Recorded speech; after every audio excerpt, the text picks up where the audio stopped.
Hello everyone, it is that time of year again. We wrap up the 2024 year, moving on to 2025, looking at new goals. But before we do, let's look at the past. Much like last year, here's my top 5 games that started streaming in 2024. These are games that I began streaming this year, not ones that I've played in the previous year. So, things like Fallout 76 aren't an option, Baldur's Gate. But with that being said, here are the 5 games I enjoyed most in 2024 in no real order. These are just the 5 that I enjoyed the most.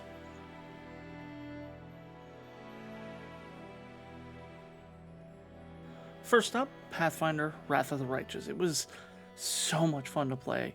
I've enjoyed the Pathfinder video games quite a bit in the past. This was the first time I played Wrath of Righteous, though. I enjoy that the game isn't afraid to do these big storytelling moments in this storybook fashion. We just get like this novel that has the art of what the characters are doing, and I really like that. The game does a great job of bringing the Pathfinder tabletop system into a fully fledged video game RPG, and the characters that I was recruiting were all very interesting with their own backstories and personalities. Each one was so attention grabbing and kept you guessing on what they might be doing or who they might truly be. If I had any complaints about the game, it isn't always the most clear about how some abilities may be utilized, and as always, I would love a portrait creator to be able to visualize my own personal character that I have in my head and put them into the game. On Steam ports, you are able to upload your own pictures with a little bit of shenanigans, but I'm playing on PS5, so I don't really have that option, unfortunately. I love this game. I definitely want to play more of it, and if I can get it over to Steam, maybe I'll even turn it into some kind of multiplayer game using Steam Remote Play. But until then, I'm just going to keep playing it on my PS5 when I can.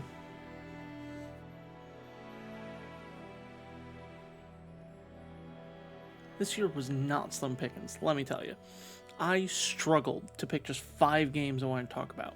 Now, before I name my number 4 game, I want to remind you this is not a tiered list. My number 4 choice is not necessarily any worse than my number 3 or number 2 choices. Don't come for my head here, but for number 4, we're going to talk about Elden Ring. Now, I'm not good at Souls-like games, so I had specifically played the co-op mod with Van and Kana, whose Twitches will be down in the description below, and let me tell you, it was such a blast. Partially, like I said, I'm bad at Souls-like games, but mostly I just also really wanted to hang out with Kana and Van. They made the playthrough leagues more fun.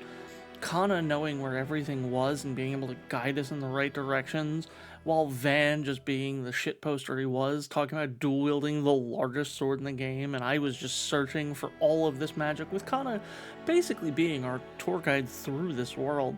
It made it a lot of fun, and the boss fights were quite interesting. We do plan to return to this playthrough in time. We're just waiting for some schedules to line up a little bit better, so please look forward to that. As I said, Kana and Van will have their Twitches in the description down below.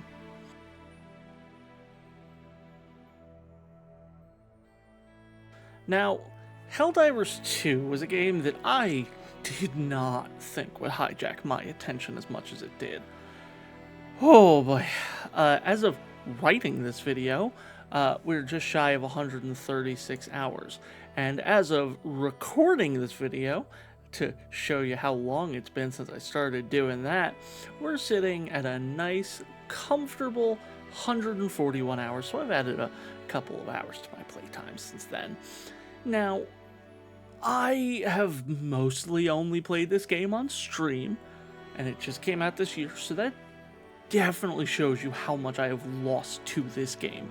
I've slowed down for sure since its release, as I was playing it so much that it started to kind of lose that special something. I'm going to keep playing it because I do genuinely love this game. I think I might have just overdone it in that 136 hours that initially I had done. But if I had any suggestions for playing this game, play it with friends who you genuinely enjoy being around and will definitely joke with you.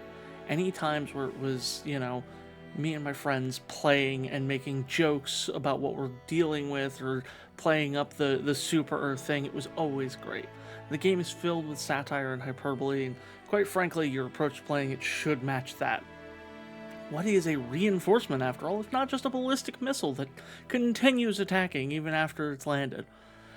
I'm kidding, they kinda took the drop pod damage out for some of the enemies, so unless you have the explosion pod booster that I don't suggest taking, not as viable a strategy anymore.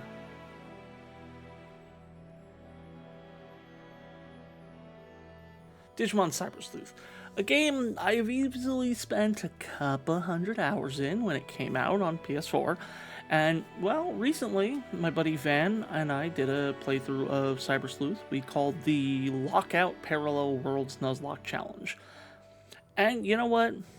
I'm gonna let Van talk about it. Van, what did you think? Well, first off, Alice, thanks for having me. But what do I think about the Cyber Sleuth lockout link that we did? I don't know. What can I say that isn't already obvious? It was one of the most insane, hilarious, intense playthroughs of that game. You know, like you, put hundreds, maybe even over 1,000 hours into Cyber Sleuth and Hacker's Memory. It's quite literally my favorite Digimon game. No, it's technically 2 games, but they're connected. We count it.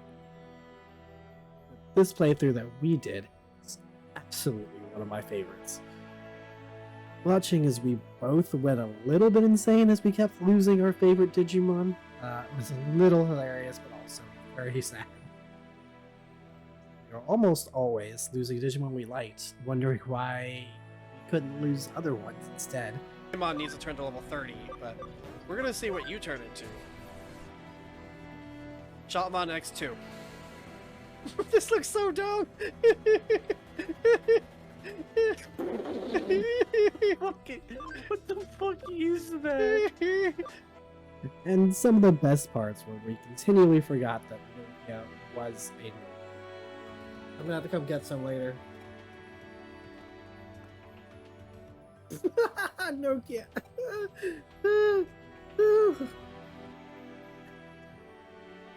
Since then, I've had to delete that mod for my own solo playthrough.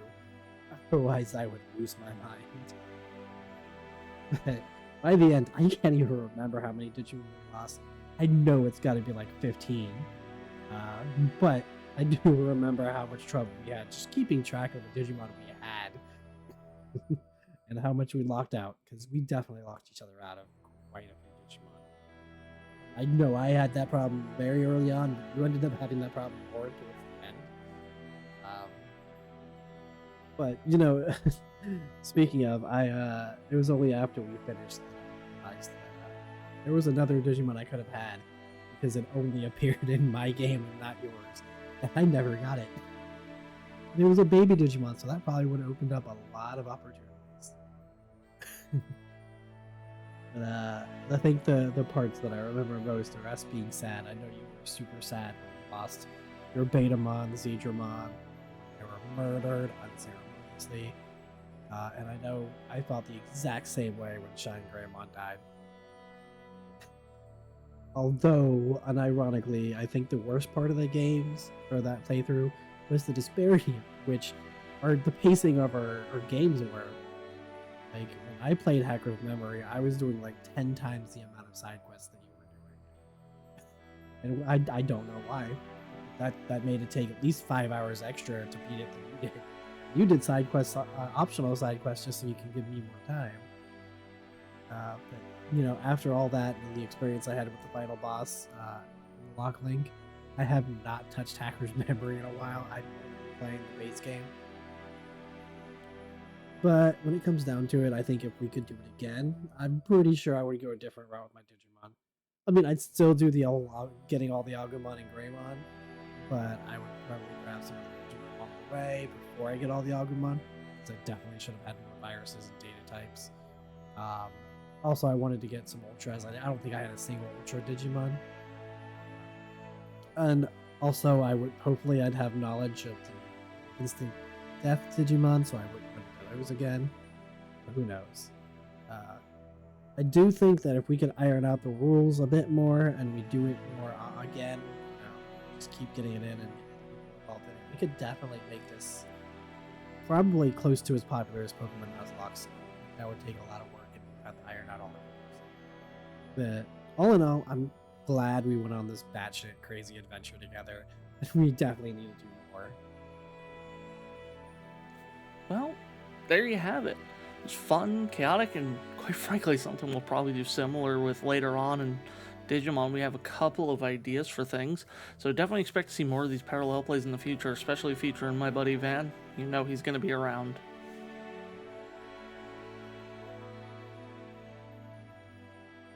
Now, before we get to the number one, obviously there are going to be some honorable mentions.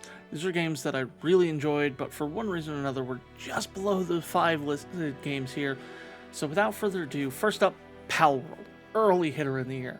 I started streaming it on the day of release and proceeded to spend the entire next day playing it.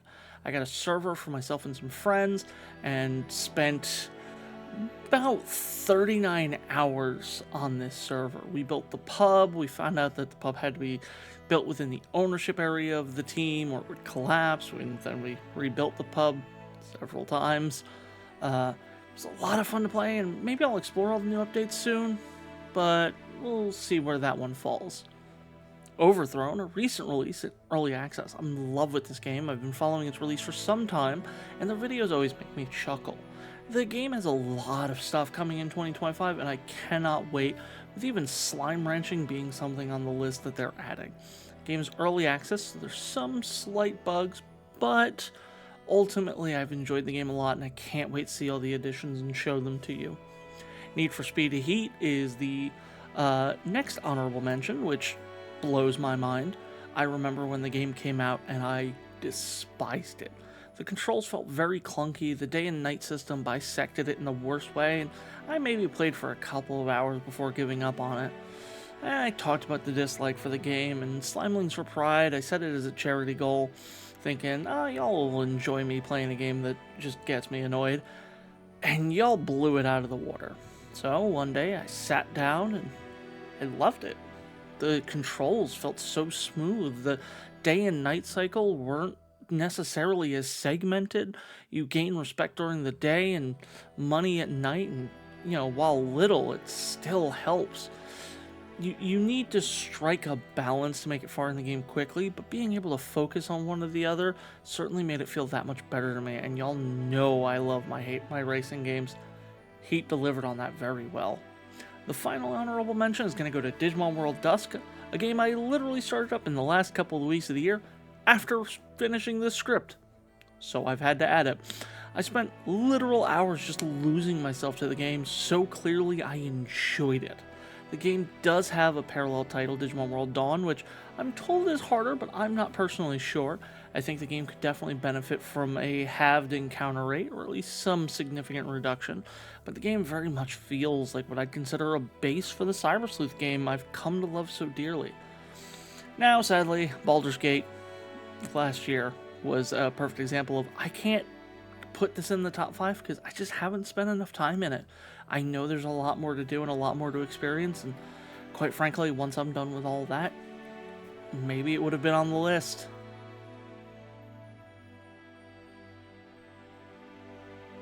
And finally, the number one game, Final Fantasy VII Rebirth. Call me a sellout if you want.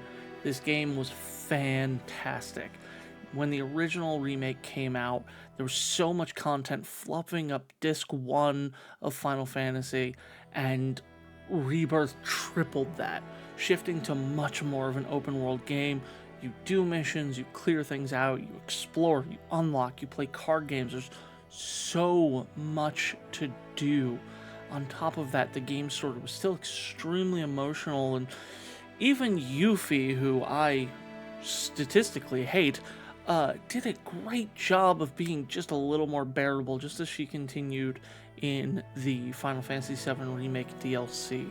She has motivations that are much more personal. She's not just trying to be a materia thief to, fluff up Wutai. She's actually a character in her own right.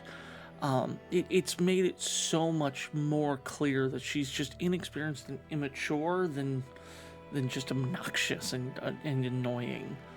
The story is much more fluid now, where the main crew almost gets pardoned until Yuffie messes it up, because of course she does, she's not perfect. And honestly, if you enjoyed the remake, you'll love Rebirth. It can be a bit overwhelming if you're trying to go for completing everything, which, quite frankly, will pad out your playtime quite a bit. And definitely play Queen's Blood. It was such a fun game. But that's it. That's the list of games I streamed during 2024 that I loved the most. Were there any games you saw me stream that you expected to be on the list? Are there games you suggest me to play for 2025? See if it can get on the list. Do you enjoy my list? Let me know down in the comments below. I'm live on Twitch and YouTube all but Monday and Wednesday. Feel free to join the Discord, link down in the description as well. I'm excited for another year of hanging out with you all. And before I go, I just want to let you know that this top 5, I'm actually kind of sponsoring it with my own merch store, which description also has the link to. You can get your own merch, including hoodies, puzzle, there's some wall hangings, stickers. There's a bunch of stuff on there, so if you want to support me, that's one way to do it. With that being said, thank you everybody so much for watching. I'll see you in the next video. Goodbye.